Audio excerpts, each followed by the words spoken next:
3 মাসে spoken English হয়? উত্তর হলো না। 3 মাসে আইএলস হয়? না। 3 মাসে ঢাকা ইউনিভার্সিটি হয়? না। 3 মাসে আইবিএ হয়? না। তাহলে 3 মাসে কি এই একটাও হয় না? হয়। কাদের জন্য হয়? যারা 8 ঘন্টা পড়ার টেবিলে বসতে অভ্যস্ত তাদের জন্য হয়।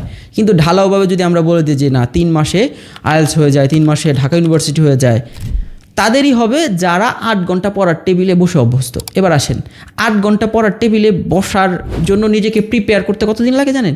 1 বছর লাগে। 1 বছর আপনি নিজেকে ওই লেভেলের ডেডিকেশন যদি দেন যে আমি 8 ঘন্টা পড়বো, 10 ঘন্টা পড়বো, 1 বছর পরে যে আপনি এটা সফল হবেন। কিন্তু হুট করে এসে একটা স্পোকেন কোর্সে, হুট করে এসে একটা আইএলস কোর্সে, অথবা হুট করে ভার্সিটি অ্যাডমিশন একটা কোর্সে এসে 3 মাসে আপনি 10 ঘন্টা পরে একদম ফাটাই দিবেন, ভাই এইটা হবে না। হ্যাঁ, ঠিক আছে, 3 মাসে আইএলস হয়, কিন্তু 3 মাসে 8 ঘন্টা পড়ার টেবিলে বসার যে অভ্যাসটা, এটা আপনার 3 মাসে আপনি করতে পারবেন না, বা 3 মাসে এই হ্যাবিটটা আপনার হবে না। এই হ্যাবিটটা করার জন্য আপনার 1 বছর লাগবে। বিহাইন্ড দ্য সিন যদি আপনার 1 বছর আপনি দিয়ে এসছেন, পড়ার টেবিলে বসে আপনি অভ্যস্ত, এবার আসেন 3 মাসে আপনার আইএলস হবে, এবার আপনার 3 মাসে স্পোকেন হবে।